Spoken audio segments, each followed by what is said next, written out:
Génibet, Paris-Picardie. En ce moment, profitez de 250 € de bonus de bienvenue.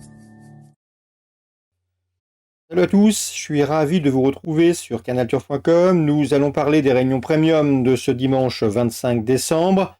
Réunion principale sur l'hippodrome de Paris-Vincennes avec en point d'orgue un Quintet Plus Top 5 Génibet, le prix de Strasbourg, une épreuve qui s'adresse à des trotteurs d'âge, des trotteurs de 8, 9 et 10 ans. Nous aurons également une réunion 2 sur l'hippodrome de Cagnes-sur-Mer où pour cette réunion 2, j'ai ciblé un coup de cœur. Je vous invite également à partager ce programme, à le liker via nos différents réseaux sociaux. Vous en avez l'habitude, Facebook ou encore Twitter, c'est un acte gratuit. Donc pour ce Quintet Plus Top 5 Génibet du dimanche 25 décembre, prix de Strasbourg, je ferai confiance au numéro 4, Émeraude de Baie. C'est une jument de qualité redoutable lorsqu'elle peut bénéficier d'un parcours caché, mais elle est capable de tout faire, mais sa pointe de vitesse peut lui permettre, à mon avis, de remporter son quintet. Elle est déjà double lauréate d'événements, 2 quintets à son actif en cette participation. J'avais bien aimé sa victoire obtenue dans le prix d'Arcachon début novembre sur un parcours de vitesse où elle devançait plusieurs de ses rivaux du jour, et notamment Haylin qu'elle retrouve ici. La jument, à mon avis, à la pointure de ce quintet, j'en ai fait ma favorite, numéro 4, Émeraude du Baie. On lui posera le numéro 13, Doux Parfum, autre cheval confirmé dans les tournois de ce genre, une victoire 6 places pour lui en 12 quintets courus. Il vient de s'imposer en costaud courant novembre sur la grande piste de Vincennes. Il est dur à l'effort et sa place est logiquement sur le podium.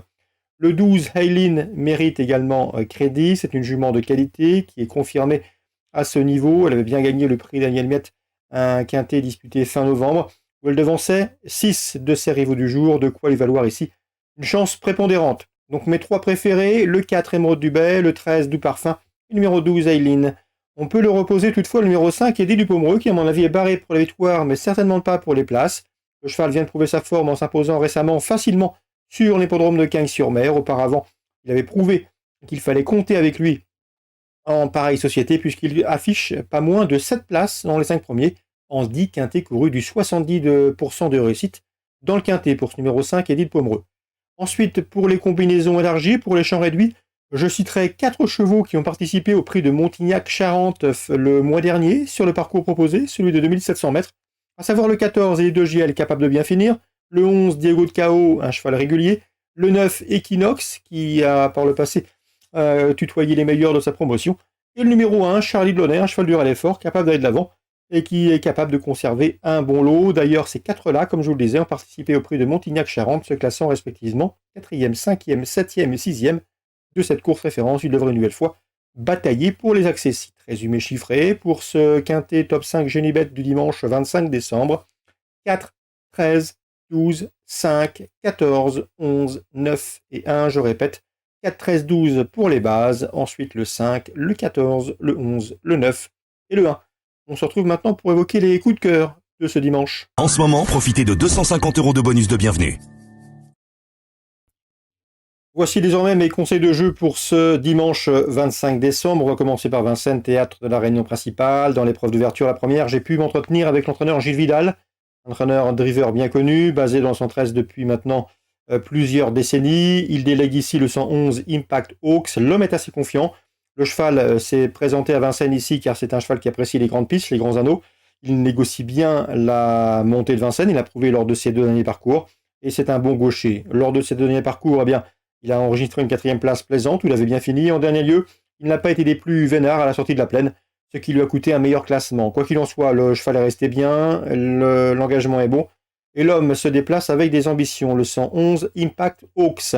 Dans la deuxième, je vous recommande un couplet du 210, Omer de Fromentel, délicat mais doué.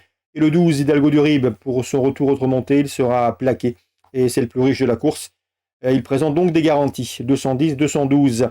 Dans la 4e, information spéculative, elle nous provient de René Corbin. Il est confiant que le 408 Glamoire. La jument est au sommet de son art actuellement. Elle a gagné cet été à Lignières, mais elle est encore mieux cet hiver. Elle reste sur une 2e place à Pontchâteau et 2e plus récemment à Nantes. Elle était performante lorsqu'elle allait de l'avant dans sa jeunesse, mais désormais, il est préférable de lui masquer l'effort. Quoi qu'il en soit, elle est au mieux. Son entourage s'attache aux services d'un pilote. L'engagement au premier poteau est bon. Et René Corbin a terminé l'interview en me disant qu'elle était capable de s'imposer. Le 408 Glamoire. L'opposition est aux 25 mètres à mes yeux pour d'éventuels couplets. Je vous recommande le 11 Fleur de Lupin qui reste sur 2 victoires et numéro 13 bien sûr. C'est Gloire des Loyaux, la jument de classe à mon avis de l'épreuve. Elle monte en puissance pour ce meeting d'hiver. Elle reste sur une bonne deuxième place. Elle possède un chrono d'une 13 fractions sur ce parcours. Bref, elle présente de solides garanties malgré le rendement de distance. Choix préférentiel 413, 408, 411. Dans la 7e, je vous invite à vous méfier du 708 Joyce Cavalier. Pascal Danet m'a indiqué que sa protégée n'a pas toujours été vénarde lors de ses dernières sorties. Des parcours le nez au vent, des parcours avec des mauvais départs ou des accrochages. Quoi qu'il en soit, elle est au mieux. On s'attache au service d'Éric Raffin. Elle sera plaquée pour la première fois de sa carrière. Et à mon avis, à la faveur de ce bel engagement, il serait très imprudent de l'écarter d'une sélection pour un éventuel trio. 708 Joyce Cavalier. Je lui poserai principalement le 6 dans cette épreuve. C'est Jasmine de Gir qui m'a bien plu lors de son dernier parcours. Elle a beaucoup mieux couru que ne l'indique son classement brut ce jour-là. 706, 708. Petit mot sur Cagnes en Réunion 2. J'ai ciblé le prix du Comté de Nice, une épreuve listed race, un steeplechase. Nous aurons dans cette course la présence du très chevronné et du spécialiste des lieux. C'est le 501 Berjou, cheval très expérimenté et très performant sur l'anneau azuréen de Cagnes-sur-Mer. Il a terminé deuxième de cette course l'an dernier. Il l'avait remporté il y a de ça quelques saisons en 2019 et à mon avis, fort de sa récente victoire sur le steeplechase cagnois, ce 501 Berjou doit une nouvelle fois répondre présent, d'autant que la dernière fois, lorsqu'il a gagné, il n'était pas encore à 100% de ses moyens. Au dire de son mentor David Windriff, qui l'a monté en puissance pour le meeting hivernal de Cagnes-sur-Mer. Très bon jeu à tous, très bon dimanche. On se retrouve désormais ultérieurement sur canalturf.com. J'en profite également pour vous souhaiter de très bonnes fêtes de fin d'année. Génibet, Paris Picardie. En ce moment, profitez de 250 € de bonus de bienvenue.